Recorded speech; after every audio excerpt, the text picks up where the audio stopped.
बिस्मिल्लाहिर्रहमानिर्रहीम। बच्चों, इस लेक्चर में हम शुरू करेंगे एक्सरसाइज 7.3 और इसका क्वेश्चन नंबर 1 देखते हैं हम। क्वेश्चन नंबर 1 में हमने फाइंड आउट करना है, find the cosine of the angle theta between the vectors u and v। तो बच्चों यहाँ पे हमारे पास ये क्वेश्चन है, हमने थीटा फाइंड आउट नहीं करना, cosine of the angle theta find out करना है, यानी हमने कॉस थीटा फाइंड आउट करना है between the vectors u and v। और यहाँ पे u और v वेक्टर्स गिवन है इस क्वेश्चन के अंदर। ये तो i j k की फॉर्म में गिवन है और यहाँ पे इस फॉर्म में गिवन है 3,5। तो हम इसके साथ लिख लेंगे बच्चों 3i और 5j, इसको हम लिख सकते हैं। और यहाँ पे 2i माइनस 3j, ये माइनस इसके साथ है, क्वेश्चन के अंदर माइनस मौजूद है। u is equal to 2i minus 3j plus k, यानी ये कोफिशिएंट्स गिवन है और इनके साथ यूनिट वेक्टर्स हम लिख लेंगे। और वेक्टर v किसके इक्वल होगा, फिर हमारे पास 2, 4, 1 और ये जो फुल ब्रैकेट है ये वेक्टर को रिप्रेजेंट करती है, तो इसको हम लिख सकते हैं 2i plus 4j plus k। चलिए इसको देखते हैं इस क्वेश्चन को कि हमने इसको कैसे करना है। तो जो क्वेश्चन शुरू करने से पहले आपको डॉट प्रोडक्ट का पता होना चाहिए कि u डॉट v जो होता है ये इक्वल होता है magnitude of u magnitude of v and cause of angle between them. इस डेफिनेशन का आपको पता होना चाहिए।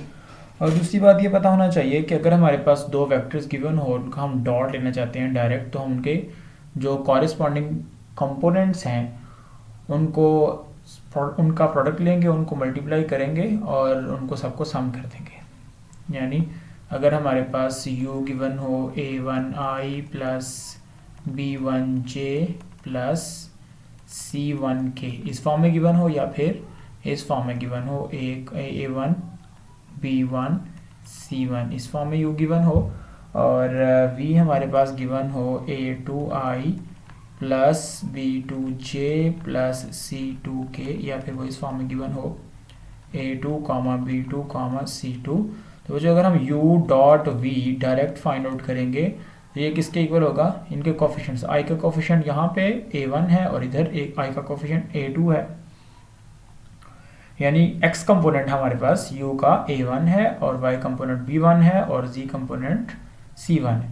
तो इसका x कंपोनेंट, इसका x कंपोनेंट, इसका a1 इसका a2 मल्टीप्लाई किया तो a1 a2 प्लस फिर कंपोनेंट्स, इसका जो हमारे पास y कंपोनेंट है वो b1 है और इसका b2, तो इनको मल्टीप्लाई कर दिया प्लस c1 c2। तो इनको मल्टीप्लाई करके हम इस तरह से डायरेक्ट प्रोडक्ट फाइंड आउट कर सकते हैं। Dot product between two vectors हम इस तरह से फाइंड आउट कर सकते हैं, ये बात आपको पता होनी चाहिए। और अगर यही हमारे पास वेक्टर हो और इसकी हम मैग्नीट्यूड फाइंड आउट करें तो मैग्नीट्यूड का फॉर्मूला आपको पता है कि स्क्वायर रूट ऑफ इसके कंपोनेंट का स्क्वायर करके सम कर देंगे। तो इसका x कंपोनेंट है a1, तो a1 का स्क्वायर प्लस b1 का स्क्वायर प्लस c1 का स्क्वायर, ये हमारे पास u की मैग्नीट्यूड आ जाएगी। तो इस तरह से हम इनकी मैग्नीट्यूड्स को फाइंड आउट कर सकते हैं और उनका डॉट प्रोडक्ट फाइंड आउट कर सकते हैं। अब आते हैं अपने क्वेश्चन पे। इसका फोर्थ पार्ट लेते हैं बच्चों हम। हमें गिवन है u is equal to 2, -3, 1 and v given है हमें 2, 4, 1। अब हम पहले इनका डॉट ले लेते हैं। u डॉट v किसके इक्वल आ जाएगा, इसका x component 2 into 2 plus -3 into 4 plus 1 into 1। तो यहाँ से u डॉट v किसके इक्वल आ जाएगा, 2 2 4 -12 प्लस 1। तो u डॉट v बच्चों हमारे पास इक्वल आ गया -8 प्लस 1, ये -7 आ जाएगा। ऑल्सो अब इन दोनों की मैग्नीट्यूड्स फाइंड आउट कर लें। तो u की मैग्नीट्यूड हमारे पास क्या आ जाएगी, स्क्वायर रूट ऑफ 2 का स्क्वायर प्लस y कंपोनेंट -3 का स्क्वायर प्लस 1 का स्क्वायर, और इस तरफ v की मैग्नीट्यूड हमारे पास बच्चों आ जाएगी स्क्वायर रूट ऑफ 2 का स्क्वायर प्लस 4 का स्क्वायर प्लस 1 का स्क्वायर। तो magnitude of u is equal to square root of 2 का स्क्वायर क्या आ जाएगा 4 -3 का square 9 plus 1 and magnitude of v is equal to square root of 2 का स्क्वायर 4 प्लस 16 प्लस 1।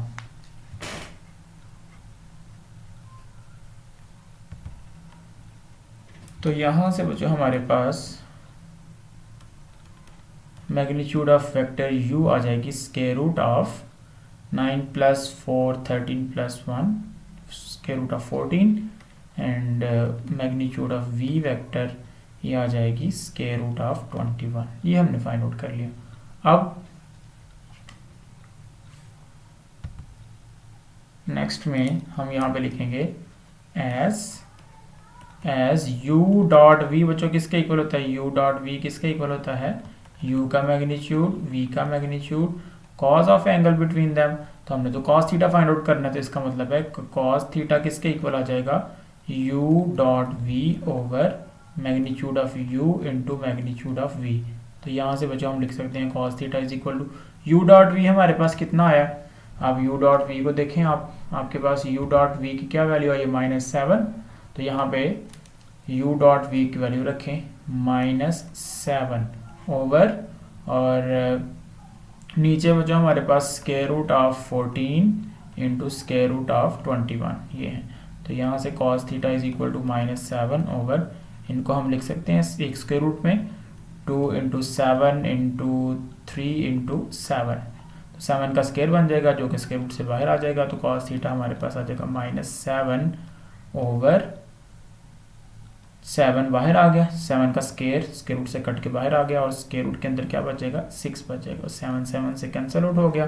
तो यहाँ से बच्चों cos थीटा हमारे पास आ जाएगा -1 ओवर स्क्वायर रूट 6 और यही इसका आंसर होगा। तो इस तरह से बच्चों हम इस क्वेश्चन को कर सकते हैं। बाकी पार्ट्स हैं वो भी इसी प्रोसेस पे हमने उनको करना है। तो आप इसको देख सकते हैं, ये क्वेश्चन है हमारा। हमने पहले डॉट प्रोडक्ट फाइंड आउट किया, फिर हमने इन दोनों के मैग्नीट्यूड फाइंड आउट किए और फिर हमने फार्मूला यहाँ पे अप्लाई किया डॉट प्रोडक्ट का, u dot v is equal to u का मैग्नीट्यूड v का मैग्नीट्यूड cos ऑफ थीटा हमने cosine of the angle find out करना था, तो cos theta is equal to ये u का मैग्नीट्यूड और v का मैग्नीट्यूड इसको डिवाइड कर दिया दोनों तरफ, तो यहाँ पे बच गया, यहाँ पे तो कैंसिल आउट हो जाएगा और cos थीटा की वैल्यू हमने यहाँ पे वैल्यूज रख के फाइंड आउट कर लिए जो कि हमारे पास आई है -1 ओवर स्क्वायर रूट 6। नेक्स्ट चलते हैं बच्चों क्वेश्चन नंबर 3 पे।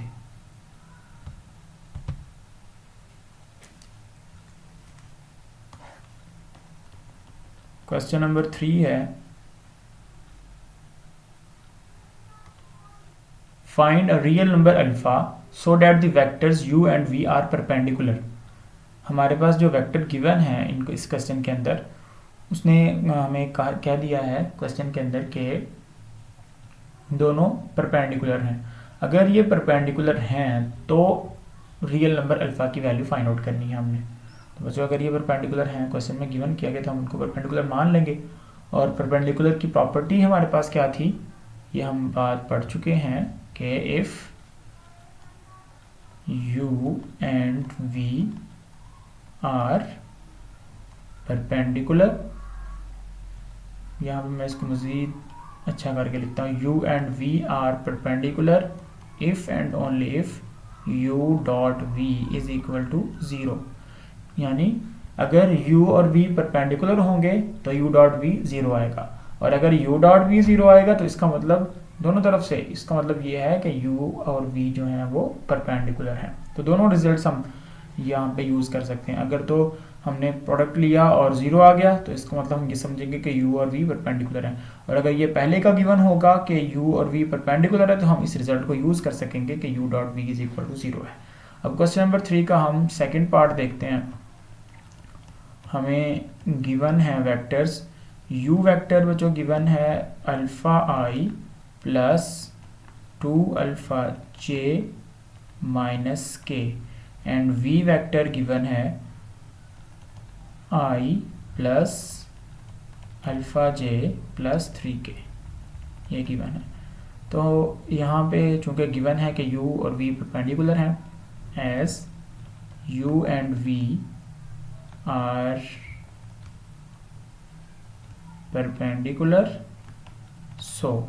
तो फिर हम क्या लिख सकते हैं, u dot v is equal to 0। तो इसका क्या मतलब हुआ, u हमारे पास क्या है alpha i plus 2 alpha j minus के, और इसका डॉट लेंगे हम v के साथ। v हमारे पास क्या है i plus alpha j plus 3k is equal to 0। अब बच्चों इनका डॉट लेंगे तो जो कंपोनेंट्स हैं कॉरेस्पॉन्डिंग कंपोनेंट्स वो मल्टीप्लाई होंगे और दरमियान में प्लस आ जाएगा। तो अल्फ़ा यहाँ पे x कंपोनेंट अल्फ़ा है और यहाँ पे 1 है, तो अल्फ़ा इंटू वन प्लस फिर j का कोफिशिएंट यहाँ पे 2 अल्फ़ा यानी y कंपोनेंट, और यहाँ पे y कंपोनेंट कितना है alpha, 2 alpha into alpha plus यहाँ पे z कंपोनेंट -1 और यहाँ पे z component 3 is equal to 0। ये आ गया। इसको हम मज़ीद सॉल्व करेंगे तो हमारे पास अल्फ़ा की वैल्यू आ जाएगी। यहाँ पे बच्चों क्या आ गया अल्फ़ा और plus 2 alpha square minus 3 is equal to 0। इसको हम लिख सकते हैं 2 alpha square plus alpha minus 3 is equal to 0। तो देखें 2 3 आर -6। तो यहाँ पे हम इसके बना सकते हैं फैक्टर्स। बनाने के लिए क्या लिख सकते हैं 2 alpha square plus 3 alpha minus 2 alpha minus 3 is equal to 0। देखें ये हमारे पास इसके फैक्टर बनेंगे 3 एंड -2 क्योंकि ऐड करेंगे तो हमारे पास 1 आएगा और मल्टीप्लाई करेंगे तो -6 आएगा। अब यहाँ से क्या कॉमन आ रहा है, पहले वालों में से अल्फ़ा कॉमन आ रहा है, अल्फ़ा कॉमन ले लिया तो 2 अल्फ़ा प्लस 3 बच गया, और यहाँ से -1 कॉमन ले लेंगे तो 2 alpha plus 3 is equal to 0। यहाँ से बच्चों 2 अल्फ़ा प्लस 3 को दोनों में से कॉमन ले लेंगे तो यहाँ पे बच जाएगा alpha -1 into 2 alpha plus 3 is equal to 0। तो यहाँ से चूँकि दो नंबर्स मल्टीप्लाई हो रहे हैं और आंसर 0 आ रहा है, इसका मतलब इनमें से एक ज़रूर 0 है। तो अल्फ़ा -1 0 है या फिर 2 alpha plus 3 is equal to 0। तो यहाँ से बच्चों अल्फ़ा की वैल्यू क्या आ जाएगी 1, और यहाँ से अल्फ़ा की वैल्यू ये 3 उधर आके -3 होगा और 2 से डिवाइड करेंगे तो -3/2। तो अल्फ़ा की वैल्यू हमारे पास एक आ गई 1 और एक अल्फ़ा की वैल्यू बच्चों हमारे पास आ गई है -3/2, और यही हमारा इस क्वेश्चन का आंसर होगा। नेक्स्ट चलते हैं बच्चों क्वेश्चन नंबर 5 पे।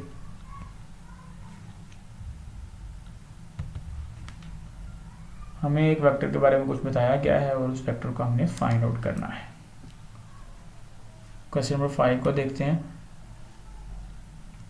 क्वेश्चन नंबर 5 में कहा गया है if vector v is of the form, ये जो वेक्टर v है इसके लिए if v is a vector for which, यानी ये जो वेक्टर v है उसके लिए ये कंडीशंस यानी ये प्रॉपर्टीज होल्ड करती हैं कि अगर उसका डॉट लिया जाए i यूनिट वेक्टर के साथ तो फिर भी 0 आता है, उसका डॉट लिया जाए j यूनिट वेक्टर के साथ तो 0 आता है, और उसका डॉट लिया जाए k यूनिट वेक्टर के साथ तो 0 आता है। तो आप v को फाइंड आउट कर लें।